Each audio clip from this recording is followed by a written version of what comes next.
You grew up in a place where the economy ran on two things: desperation and violence. Your father was a small-time trafficker who made the mistake of skimming from the wrong people.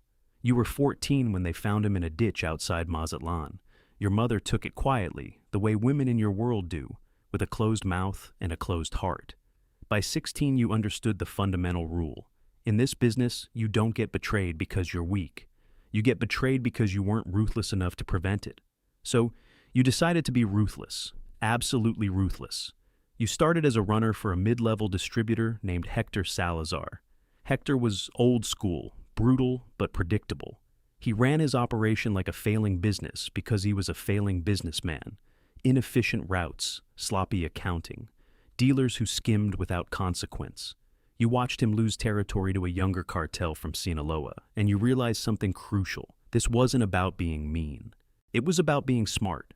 It was about understanding that crime, like any enterprise, rewards optimization.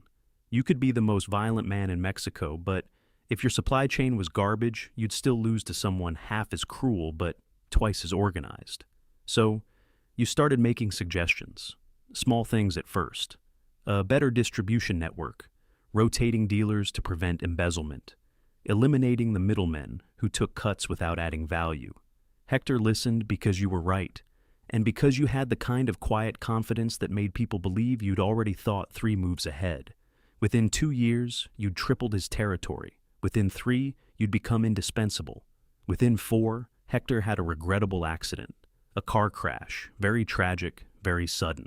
The organization needed a new leader. Everyone agreed it should be you. You didn't even have to ask. The first 5 years were intoxicating. You were 30 years old and running the largest distribution network in northwestern Mexico. You had politicians in your pocket, police chiefs on your payroll, and a reputation that made other cartels think twice before encroaching on your territory. You moved product with the efficiency of a Fortune 500 company. You had spreadsheets. You had quarterly reviews. You had a human resources department that handled employee retention issues, which is what you called it when someone needed to be disappeared. The dark humor helped. It made the work feel less like murder and more like management. You were just optimizing the workforce. But here's the thing about building an empire on violence. It requires constant maintenance. You can't just be ruthless once and expect loyalty to stick. You have to remind people regularly what happens when they disappoint you. So, you did. You made examples. A lieutenant who was skimming, his family watched before. He did. A dealer who tried to go independent, they found pieces of him in 3 different states. A rival cartel boss who got ambitious. You had him brought to your office and you spent 6 hours explaining why his ambition was a mistake. He left in a body bag. The message was clear. Loyalty isn't negotiable. Betrayal is fatal. Your son Miguel was born into this world. His mother was a woman you kept for 3 years. Beautiful, compliant, and ultimately disposable. When you decided to move on, you kept the boy. He was useful. Having a son made you seem human. It gave you leverage with the men who worked for you. They could see you had something to lose, which paradoxically made them trust you more. A man with nothing to lose is unpredictable. A man with a son is just a man protecting what's his. You raised Miguel in a compound outside the city, surrounded by security and isolation. You gave him the best education money could buy. You taught him languages, business, strategy. You taught him that the world was divided into predators and prey, and that the only unforgivable sin was being prey. Miguel was brilliant, genuinely brilliant. By 22, he was running logistics for the entire operation. By 25, he was your second in command. You were proud of him in a way you'd never been proud of anything else. He was the proof that you'd built something real. Not just an empire of blood and fear, but a dynasty, a legacy. He understood the business the way you did, not as crime, but as commerce. Brutal, yes, illegal, certainly, but fundamentally rational. He could look at a problem and see the solution without flinching. He was you, but smarter, faster, more ruthless. And the most ironic part, that's exactly why he betrayed you. The federal government had been closing in for months. You knew it. Everyone knew it. The new administration in Mexico City had decided that your cartel was too visible, too profitable, too much of an embarrassment. They were offering a deal to anyone who could deliver you. Not your arrest, your death. They wanted you gone, and they were willing to pay $30 million to make it happen. Your security team was solid, but $30 million is a lot of money. It's enough to make even loyal men think about their families. It's enough to make a son think about his future. Miguel came to you 3 weeks before the end. He said he had a business opportunity, a new distribution channel through Central America that could double your profits. He wanted to discuss it at the warehouse in Culiacan, away from the compound where there were too many ears. You should have been suspicious. You'd taught him to be suspicious, but you were tired. You'd been running this operation for 20 years, and the weight of it was starting to show.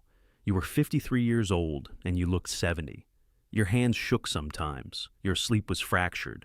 You told yourself you were just tired. You didn't want to admit that you were afraid. So, you went to the warehouse. Just you and Miguel and 2 bodyguards. The bodyguards were the first to die. Quick, professional, 2 shots each before they even realized what was happening. Then Miguel stepped out of the shadows with a gun in his hand and a look on his face that you'd never seen before. Not anger, not hatred, just cold calculation. The same look you'd taught him to have, the same look you wore every day of your life. "I'm sorry, Papa," he said. And he meant it. That was the worst part. He actually meant it. You tried to talk him out of it. You offered him everything, money, power, the entire operation. You told him that together you could weather this storm. You told him that family was everything. You told him that betrayal was the one unforgivable sin. He listened to all of it with the patience of someone who'd already made his decision.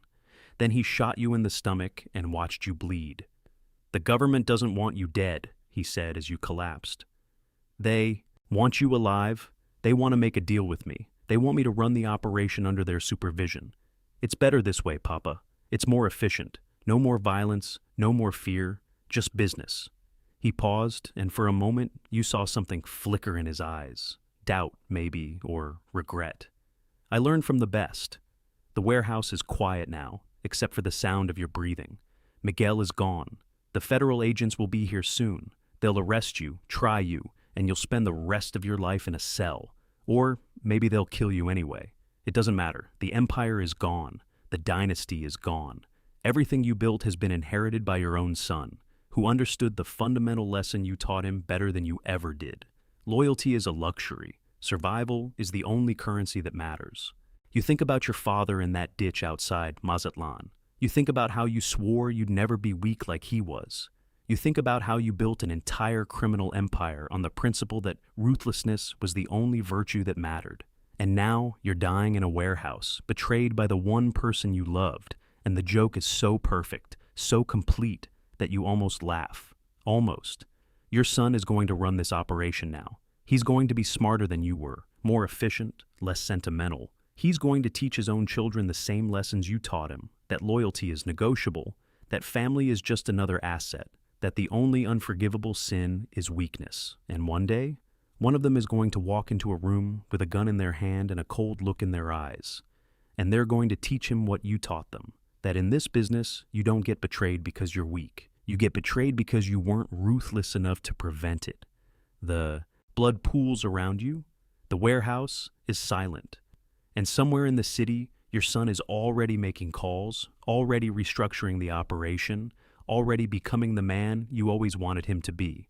The cycle continues, the empire endures, and you're just another body in a long line of bodies, another cautionary tale whispered in dark rooms, another proof that in this world, there's no such thing as a legacy.